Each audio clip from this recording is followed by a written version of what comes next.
अनाव्या भक्ति चैनल जो रंग दे आपको भक्ति के रंग में।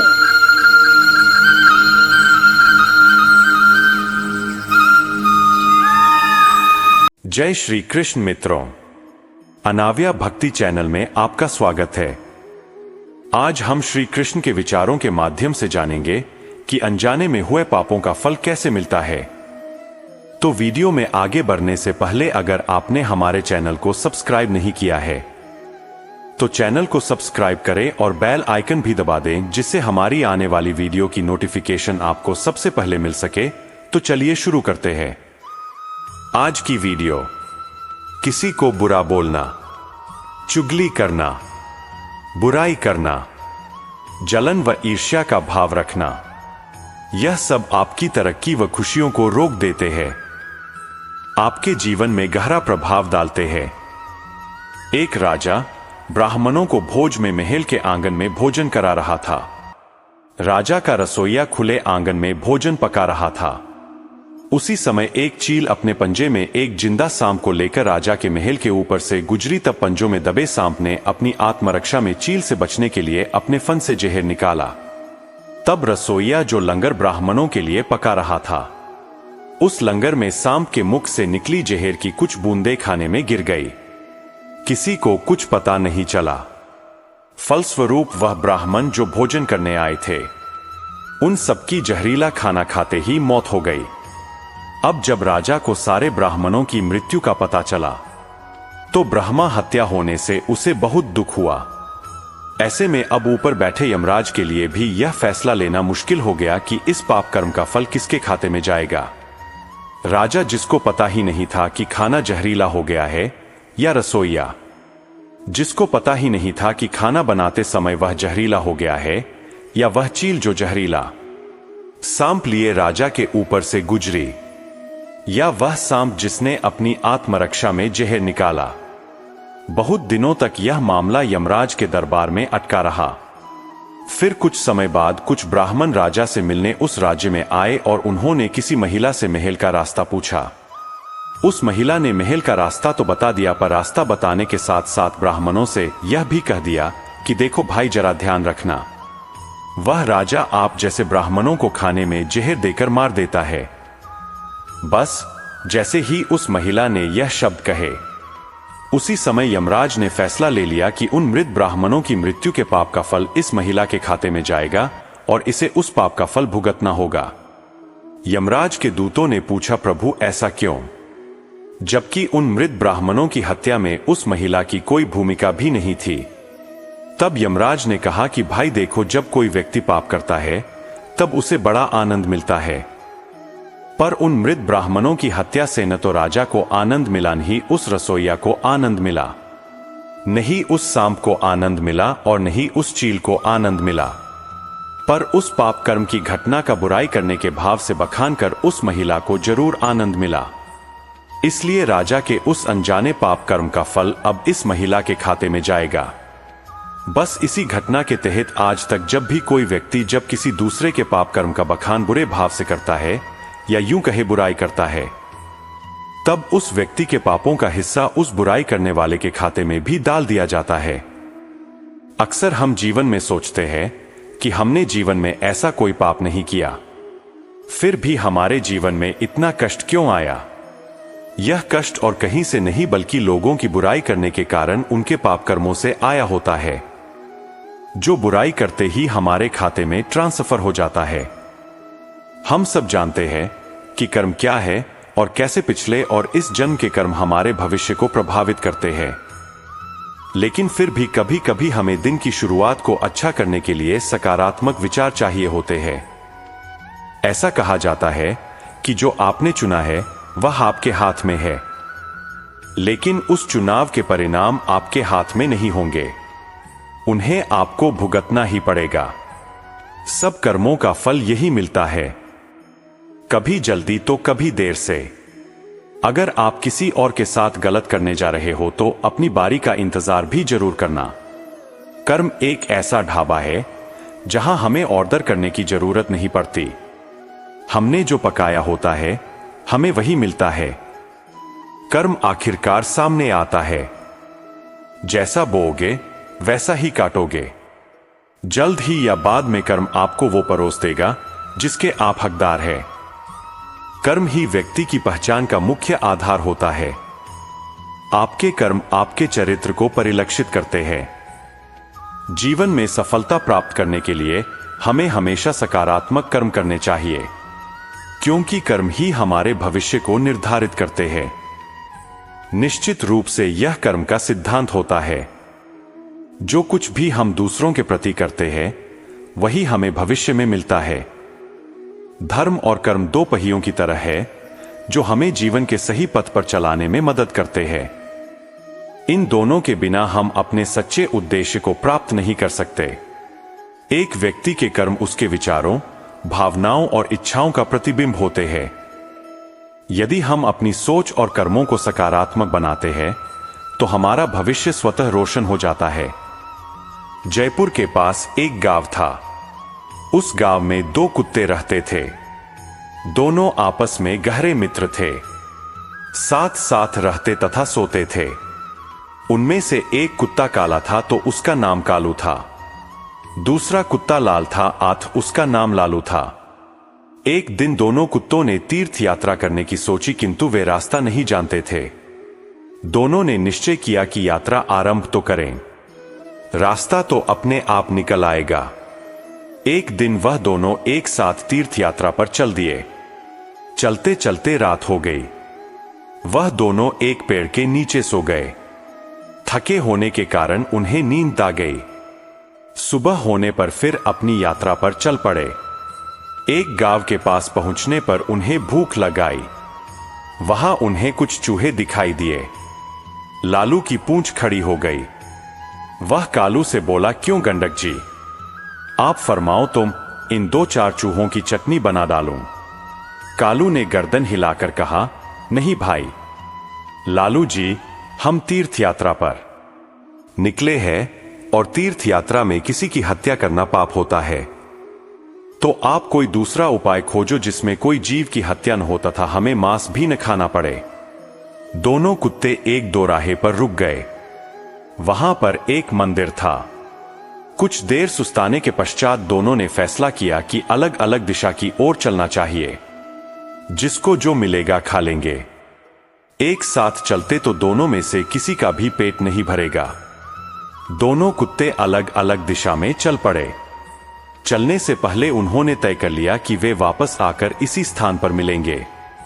लालू कुत्ता चलते चलते एक गांव में पहुंचा। गांव में एक ब्राह्मण रहता था। वह पूजा पाठ करके भोजन करने ही जा रहा था। उसकी पत्नी ने उसके लिए थाल सजाकर रखा था।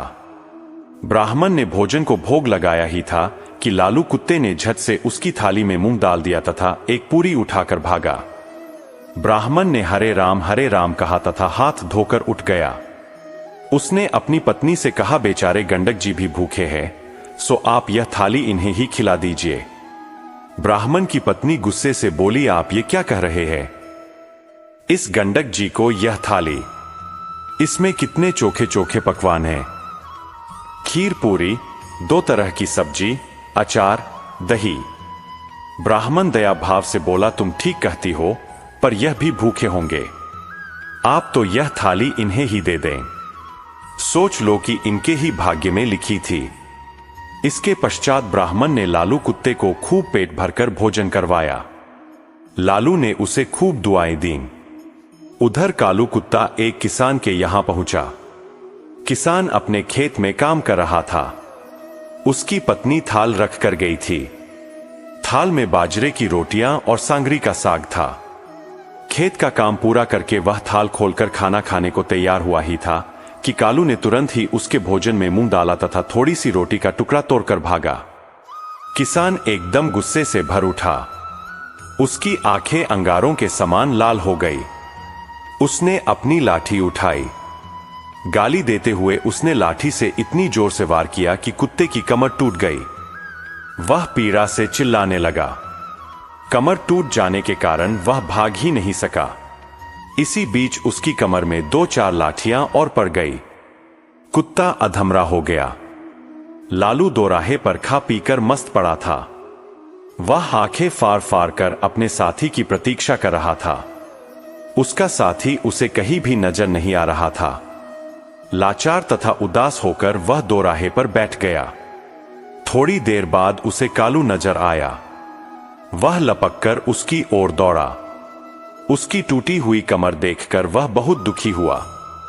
पूछने लगा, भाई, तुम्हारे साथ ऐसी बात किसने की? कौन निष्ठुर पापी है जिसने रोटी के पीछे तुम्हारी कमर ही तोड़ डाली? कालू की आंखें भर आई। उसने पीड़ा से कराहते हुए सारी कथा सुनाई। कथा सुनाकर वह क्रोध तथा दुख में डूबकर बोला, उससे अपना बदला जरूर लूंगा। उस किसान को बताऊंगा कि खुद की कमर किस प्रकार टूटती है। लालू भी कृतज्ञ होकर बोला, मुझे भी उस ब्राह्मण का कर्ज चुकाना है। उसने मुझ पर कितनी कृपा की है। मैं रोम रोम से उसे आशीष देता हूं। इसी प्रकार बातचीत करते हुए दोनों कुत्तों ने अंत में यह निश्चय किया कि उन्हें प्राण त्याग देनी चाहिए। प्राण त्यागने के पश्चात उनके घरों में जन्म लेना चाहिए। इत्तेफाक से न तो किसान के कोई पुत्र था और न ही ब्राह्मण के। दोनों कुत्तों ने मंदिर के आगे जाकर अपने प्राण त्याग दिए। एक ही पल में दोनों मृत्यु को प्राप्त हो गए। कालू ने किसान के घर जन्म लिया। किसान बहुत प्रसन्न हुआ, किंतु उसकी खुशी अगले ही पल विलुप्त हो गई। घर में इस पुत्र के पैदा होते ही उसका बैल मर गया। पत्नी अस्वस्थ रहने लगी। पहले जन्मदिन पर किसान के हरे भरे खेत को जानवर चटक गए। उधर ब्राह्मण के घर भी बेटा पैदा हुआ। पुत्र के उत्पन्न होते ही राज दरबार में ब्राह्मण की पदवी ऊंची हो गई। ब्राह्मण ने राजा को एक युद्ध में जीत की बात बताई। राजा युद्ध जीत गया। इससे प्रसन्न होकर राजा ने ब्राह्मण को राज पंडित नियुक्त कर दिया। उसे एक महल तथा अपार धन भेंट किया। जैसे जैसे ब्राह्मण का बेटा बड़ा होता गया, वैसे वैसे वह भी बाप के समान तेजस्वी निकलता गया। उसने छोटी उम्र में सारे शास्त्रों का अध्ययन कर लिया। वह बड़े बड़े पंडितों को शास्त्रार्थ में हरा देता था। इससे ब्राह्मण की कृति में 4 चांद लग गए। किसान का बेटा बुरा निकला। वह बात बात पर अपने बाप को डांटता था, उसे गालियां बकता था। वह जुआ खेलकर बचे खुचे धन को उड़ाने लगा। किसान बहुत ही दुखी हुआ। अंत में उसने सोचा कि इसको सुधारने का कोई उपाय करना चाहिए। इस तरह विचार करते हुए वह एक बुद्धिमान व्यक्ति के पास पहुंचा। उसने उसके सामने अपनी समस्या रखी। बुद्धिमान आदमी बोला, तुम इसकी शादी कर दो। शादी की नकेल अच्छे अच्छों को सीधा कर देती है। किसान ने तुरंत अपनी लड़के की शादी करने की सोची। वह लड़की की खोज करने लगा। ब्राह्मण का विचार भी अपने बेटे की शादी करने का हुआ। एक सुकन्या से उसका विवाह हो गया। उसके बेटे की पत्नी भी सुशिक्षित थी। उसने आते ही घर को स्वर्ग बना दिया। किसान ने भी अपने पुत्र का विवाह कर दिया। शादी के अगले दिन ही उसका बेटा अचानक चल बसा। उसके बेटे की बहू ने आकर कहा तो वह अचेत हो गया। होश में आते ही वह दीवार से सिर मार मार कर रोने लगा और चिल्लाने लगा, हाय मेरा बेटा, मेरी कमर तोड़कर चला गया। ब्राह्मण का बेटा उसी गांव में कथा कह रहा था। इस संसार में जो जैसा कर्म करता है उसे वैसा ही फल मिलता है। किसी भी व्यक्ति को 2 रंगों में कर्म फल मिलता है। बीते हुए अच्छे कर्म।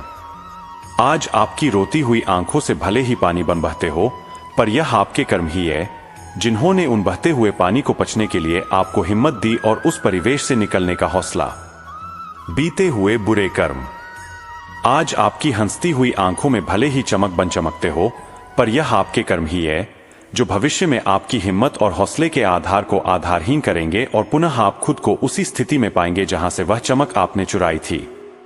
एक आदमी बहुत बूढ़ा होने की वजह से कोई काम नहीं कर पाता था। न जाने किन कर्मों की वजह से आज उसका यह हाल था कि वह रोज घर घर जाकर भीख मांगकर गुजारा करने पर मजबूर था। वह भिखारी रोज एक दरवाजे पर जाता और भीख के लिए आवाज लगाता, और जब घर का मालिक बाहर आता तो उसे गालियां और ताने देता। वह बोलता, मर जाओ, काम क्यों नहीं करते, जीवन भर भीख मांगते रहोगे। हमने क्या यहां पैसों का पेड़ लगा रखा है या खैरात बंट रही है? जो रोज मुंह उठाए चले आते हो। कभी कभी गुस्से में उसे धकेल भी देता, पर भिखारी बस इतना ही कहता, ईश्वर तुम्हारे पापों को क्षमा करें। एक दिन सेठ बड़े गुस्से में था, शायद व्यापार में घाटा हुआ था। वह भिखारी उसी वक्त भीख मांगने आ गया। सेठ ने आव देखा ना ताव, सीधा उसे पत्थर दे मारा। भिखारी के सर से खून बहने लगा। फिर भी उसने सेठ से कहा, ईश्वर तुम्हारे पापों को क्षमा करें, और वहां से जाने लगा। सेठ का थोड़ा गुस्सा कम हुआ तो वह सोचने लगा, मैंने उसे पत्थर से भी मारा पर उसने बस दुआ दी। इसके पीछे क्या रहस्य है? जरूर इसकी लाइफ में कुछ तो घटना हुई है, जानना पड़ेगा। इतना सोच सेठ भिखारी के पीछे चलने लगा। भिखारी जहां भी जाता, सेठ उसके पीछे जाता। कोई उस भिखारी को भीख दे देता तो कोई उसे मारता, जलील करता, गालियां देता। पर भिखारी इतना ही कहता, ईश्वर तुम्हारे पापों को क्षमा करें। अब अंधेरा हो चला था। भिखारी अपने घर लौट रहा था। सेठ भी उसके पीछे था। भिखारी जैसे ही अपने घर लौटा, एक टूटी फूटी खाट पर एक बुढ़िया सोई थी, जो भिखारी की पत्नी थी। जैसे ही उसने अपने पति को देखा, वह उठ खड़ी हुई और भीख का कटोरा देखने लगी। उस भीख के कटोरे में मात्र एक आधी बासी रोटी थी। उसे देखते ही बुढ़िया बोली, बस इतना ही, और कुछ नहीं। और यह आपका सर कहां फूट गया? भिखारी बोला, हां, बस इतना ही। किसी ने कुछ नहीं दिया। सबने गालियां दी, पत्थर मारे, इसलिए यह सर फूट गया। भिखारी ने फिर कहा, सब अपने ही पापों का परिणाम है। याद है ना तुम्हें, कुछ वर्षों पहले हम कितने रईस हुआ करते थे? क्या नहीं था हमारे पास, पर हमने कभी दान नहीं किया। याद है तुम्हें वह अंधा भिखारी? बुढ़िया की आंखों में आंसू आ गए और उसने कहा, हां, कैसे हम उस अंधे भिखारी का मजाक उड़ाते थे, कैसे उसे रोटियों की जगह खाली कागज रख देते थे, कैसे हम उसे जलील करते थे, कैसे हम उसे कभी कभी मार और धकेल देते थे। अब बुढ़िया ने कहा, हां, सब याद है मुझे, कैसे मैंने भी उसे राह नहीं दिखाई और घर के बने नाले में गिरा दिया था। जब भी वहां रोटियां मांगता, मैंने बस उसे गालियां दी। एक बार तो उसका कटोरा तक फेंक दिया। और वह अंधा भिखारी हमेशा कहता था, तुम्हारे पापों का हिसाब ईश्वर करेंगे, मैं नहीं। आज उस भिखारी की बद्दुआ और हाय हमें ले डूबी। फिर भिखारी ने कहा, पर मैं किसी को बद्दुआ नहीं देता। चाहे मेरे साथ कितनी भी ज्यादती क्यों हो जाए, मेरे लब पर हमेशा दुआ रहती है। मैं अब नहीं चाहता कि कोई और इतने बुरे दिन देखे। मेरे साथ अन्याय करने वालों को भी मैं दुआ देता हूं, क्योंकि उनको मालूम ही नहीं वह क्या पाप कर रहे हैं। जो सीधा ईश्वर देख रहा है, जैसी हमने भुगती है, कोई और न भुगते, इसलिए मेरे दिल से बस अपना हाल देख दुआ ही निकलती है। सेठ चुपके चुपके सब सुन रहा था। उसे अब सारी बात समझ आ गई थी। बूढ़े बुढ़िया ने आधी रोटी को दोनों मिलकर खाया और प्रभु की महिमा है बोलकर सो गए। अगले दिन वहां भिखारी भीख मांगने सेठ के यहां गया। सेठ ने पहले से ही रोटियां निकल कर रखी थीं। उसने भिखारी को दी और हल्की सी मुस्कान भरे स्वर में कहा, माफ करना बाबा, गलती हो गई। भिखारी ने कहा, ईश्वर तुम्हारा भला करे, और वह वहां से चला गया। सेठ को एक बात समझ आ गई थी, इंसान तो बस दुआ बद्दुआ देते हैं, पर पूरी तो वह ईश्वर ही करता है, वह भी कर्मों के हिसाब से। तो दोस्तों, देखा आपने कि कैसे हमारे कर्म हमें किस तरह की जिंदगी जीने पर मजबूर कर देते हैं। इसलिए जीवन में हमेशा अच्छे कर्म करो, कभी किसी का बुरा मत करो। ईश्वर आपकी खुशियों को बनाए रखेगा। बड़े बड़े दुख मुसीबतें आपके जीवन से टल जाएंगी बाहरी दुनिया में, तो यदि पुलिस झूठा सबूत दे दे तो अदालत का फैसला भी अनुचित हो सकता है, परंतु भीतरी दुनिया में ऐसी गड़बड़ी की संभावना नहीं। अंतकरण सब कुछ जानता है कि यह कर्म किस विचार से, किस इच्छा से, किस परिस्थिति में क्यों किया गया था। वहां बाहरी मन को सफाई या बयान देने की आवश्यकता नहीं पड़ती, क्योंकि गुप्त मन उस बात के संबंध में स्वयं ही पूरी पूरी जानकारी रखता है।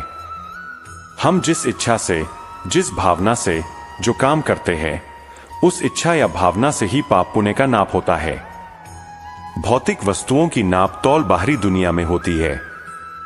एक गरीब आदमी 2 पैसे दान करता है और एक धनी आदमी 100 रुपए दान करता है। बाहरी दुनिया तो पुण्य की तौल रुपए पैसों की गिनती के अनुसार करेगी। 2 पैसे दान करने वाले की ओर कोई आंख उठाकर भी नहीं देखेगा, पर 100 रुपए देने वाले की प्रशंसा चारों ओर फैल जाएगी। भीतरी दुनिया में यह तौल नाप नहीं चलती।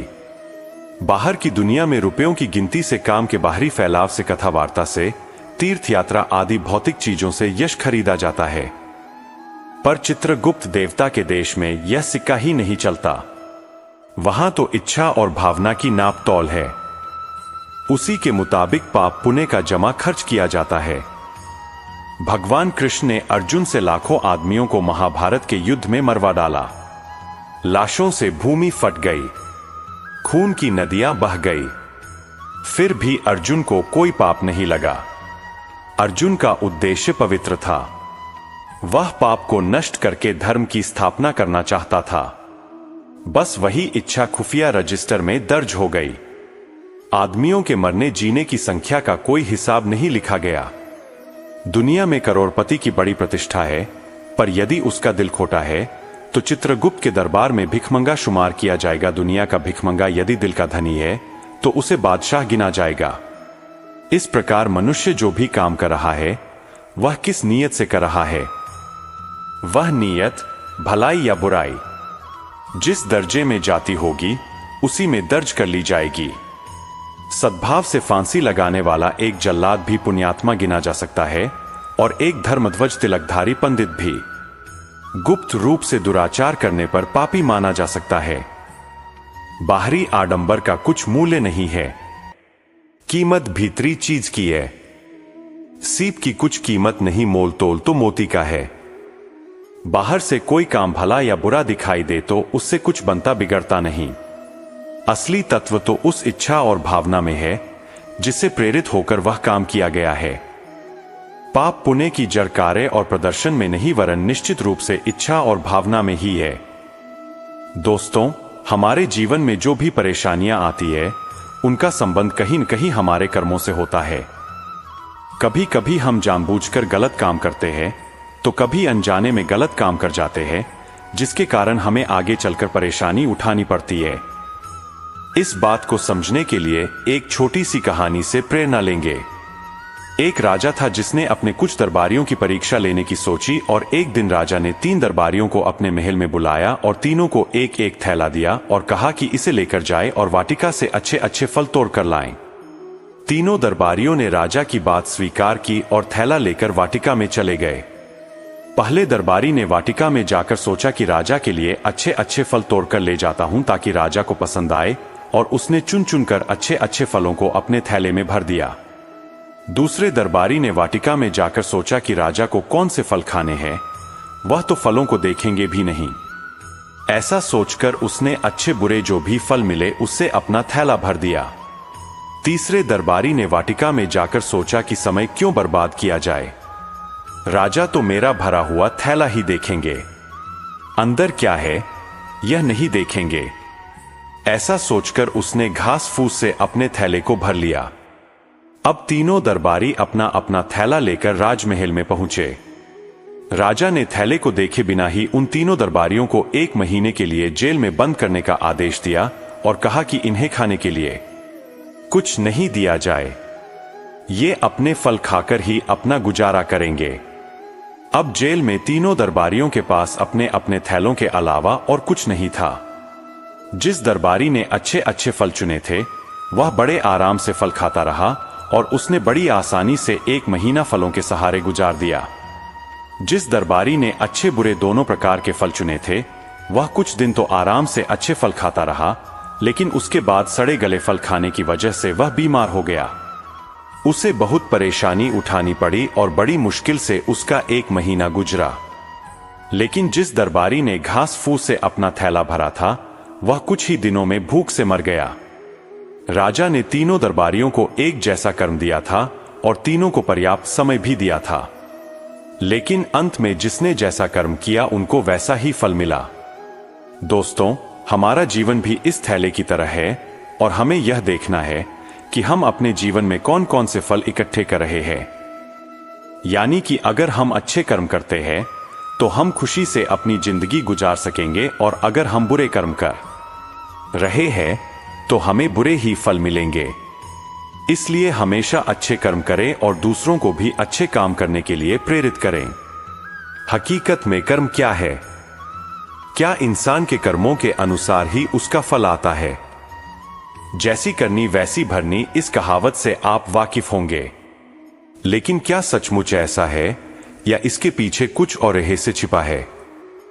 कर्म से संबंधित लोगों के मन में ऐसे अनगिनत सवाल उठते हैं जिनके जवाब कभी मिलते हैं या संतुष्टि भरे नहीं होते हैं। कर्म के बारे में यदि सरल भाषा में ज्ञान मिले तो हर एक अपने कर्मों को योग्य दिशा देकर उससे उत्तम फल प्राप्त कर सकता है। आइए अब इस विषय की गहराई में प्रवेश करते हैं। इंसान के जीवन में जो अनेकों कृपा होती है उनमें से अहम कृपा है मनुष्य का जन्म मिलना। मनुष्य जीवन ऐसा करिश्मा है जहां पर ईश्वरीय कृपा की, ईश्वरीय खेल की, ईश्वर के लीलाओं की, यहां तक कि खुद ईश्वर ही होने की अनुभूति उसे मिल सकती है। अनंत संभावनाओं से भरे पूरे इस जीवन में ईश्वर की राह पर चलने की बजाय इंसान भाग्य, नसीब, कर्म रेखा जैसी बातों में अटक जाता है, जिससे वह असली कर्म क्या है और उसका फल किस तरह से आता है, इन महत्वपूर्ण बातों को समझ भी नहीं पाता। एक बार आप कर्म और उसके फल के बारे में सच्चाई जान जाएंगे तो उसके बाद आपका हर कर्म होश से ही होगा, परिणाम उसका फल बेस्ट ही मिलेगा। कई लोगों की धारणा होती है कि प्रत्यक्ष में कुछ किया तभी कर्म हुआ। कर्म के बारे में क्रिया करने के तौर पर ही सोचा जाता है, लेकिन ऐसा नहीं है। लाख कर्म तो लगातार होते ही रहते हैं। बिना कर्म के कोई रह नहीं सकता। चाहे आप कर्म कर रहे हो अथवा न कर रहे हो, आप कर्म न करके कर्म न करने का कर्म कर रहे होते हैं, जिससे फल तो आने वाला ही है। मानो किसी ने ऐसा सोच लिया, मैंने पूरी जिंदगी कुछ भी कर्म नहीं किया, न अच्छा किया न बुरा किया, इसलिए मुझे न नरक मिलेगा न ही स्वर्ग। तो ऐसा नहीं होता। इंसान से कर्म करने अथवा न करने का कर्म होता ही है। इसे यूं समझे, आपने सही समय पर सही निर्णय लिया अथवा नहीं लिया, उसका भी फल आता ही है। कर्म करते ही उसका फल शुरू होता है। जैसे आग में हाथ डाला, हाथ जल गया, बात खत्म हो गई। लेकिन कुछ कर्मों का फल देख पाने में समय लगता है। इसलिए ऐसी धारणा भी बन गई कि कर्म का फल लंबे समय के बाद मिलता है। इस संबंध में ऐसी कहानियां भी रची गई जिनमें किसी इंसान ने 14 जन्म पहले कुछ ऐसा कर्म किया जो 14 जन्मों के बाद पक गया। कर्म और उसके फल के बारे में ऐसी बहुत सारी कहानियां गढ़ी गई जिनमें इंसान के जीवन में होने वाली बुरी घटनाओं को उसके पिछले जन्मों का असर, भाग्य का फेरा या बदनसीबी जैसे शब्दों में डाला गया। जैसे कोई मेहनत करके भी परीक्षा में फेल हो जाता है तब उसका भाग्य खराब था, ऐसा कोई कहता है। वही दूसरी ओर किसी ने बिल्कुल मेहनत नहीं की लेकिन पास हो गया, तब कहा जाएगा कि उसका लक तेजी में था। लेकिन इस तरह की बातें सिर्फ मन को अच्छी लगे, सुकून मिले इसलिए कही जाती है। वास्तव में क्या है? कर्म करने का फल नहीं मिलता तो फिर किस बात का फल आता है? यदि कर्म बंधन में नहीं डालता तो बंधन का कारण क्या होता है? इन सवालों के जवाब जब गहराई से जाने जाएंगे तो कर्म, इस विषय के बारे में लोगों की सारी उलझनें सुलझ जाएंगी। कर्म का इंटेंशन ही फल लाता है। आज तक आपने हर कर्म के पीछे जो भी इंटेंशन रखा उसका ही फल आपको मिला। मगर वाकई इंटेंशन क्या है, यह जानना बहुत जरूरी है। क्योंकि इंसान जब कपट से भरा होता है तब वह बहुत ही उलझा होता है। जागृति में वह एक इंटेंशन रखता है, मगर बेहोशी में उसका इंटेंशन दूसरा होता है। बोलने के लिए वह बोलता है कि ऐसा हो जाए, मगर बेहोशी में सोचता है कि ऐसा न हो जाए। इस तरह इंसान के पास किसी भी काम के पीछे कम से कम 2 इंटेंशन होते हैं। जैसे एक इंसान कहता है प्रमोशन हो जाए, मगर अनजाने में उसका विचार होता है कि प्रमोशन हो जाने के बाद जो जिम्मेदारियां आएंगी, क्या मैं उन्हें संभाल पाऊंगा? शायद मैं नहीं संभाल पाऊंगा, ऐसा लगता है। हालांकि वह इंसान प्रमोशन के लिए लगातार कोशिश भी करता रहता है, मगर उसके बदले किसी और को प्रमोशन मिलता है। तब वह कहता है कि मेरा प्रमोशन होना चाहिए था, क्यों नहीं हो रहा? क्योंकि अनजाने में कहीं पर उसका इंटेंशन है कि ऐसा न हो। इस तरह दो इंटेंशन भिन्न भिन्न उद्देश्य रखने वालों का जीवन खंडित है, बंटा हुआ है। उसका मन, बुद्धि, शरीर अलग अलग कह रहे हैं और वह सुन कुछ और रहा है। परिणाम उसके इंटेंशन टुकड़ों में है, उनमें जोड़ नहीं है, जिससे उस इंसान में ईमानदारी का अभाव होता है। उसका खुद के उद्देश्यों से तालमेल नहीं होता। हालांकि बाहरी कर्मों से इंटेंशन समझ में नहीं आता। बाहर से लोगों की क्रिया कुछ अलग दिखाई देती है, मगर उनका भाव वैसा नहीं होता। ऐसे समय पर कौन सी इच्छा पूरी होती है? जिस इंटेंशन में तीव्रता ज्यादा होती है, वही इच्छा पूरी होती है। इसलिए इंटेंशन साफ, स्मूथ, एक ही होने की आवश्यकता है। वाकई हम यही चाहते हैं या अंदर कुछ और चल रहा है, यह जानना बहुत जरूरी है। हमेशा एक ही इंटेंशन रहे। आपका इंटेंशन सचमुच क्या है, यह जानने के लिए आपको सजग होकर देखना होगा कि जो वाणी कह रही है वही आपकी क्रिया है क्या? जो आपकी क्रिया है वही विचार है क्या? जो आपके विचार है वही भाव है क्या? जो आपके भाव है वही वाणी से निकल रहा है क्या? इस तरह भाव, विचार, वाणी, क्रिया, इन चारों सतहों पर आपका इंटेंशन एक ही होगा। तब उसके फल से आपको आनंद ही मिलेगा। इसलिए बार बार सजग होकर अपने इंटेंशन पर काम करते रहे ताकि आप एक ही दिशा में, एक ही इंटेंशन पर कायम हो जाएं। दोस्तों, अगर इस वीडियो से आपने कुछ भी सीखा हो तो इस वीडियो को एक लाइक और शेयर कर दीजिए और इस चैनल को सब्सक्राइब कर लीजिए और कमेंट में जय श्री राधे कृष्णा अवश्य लिखिए।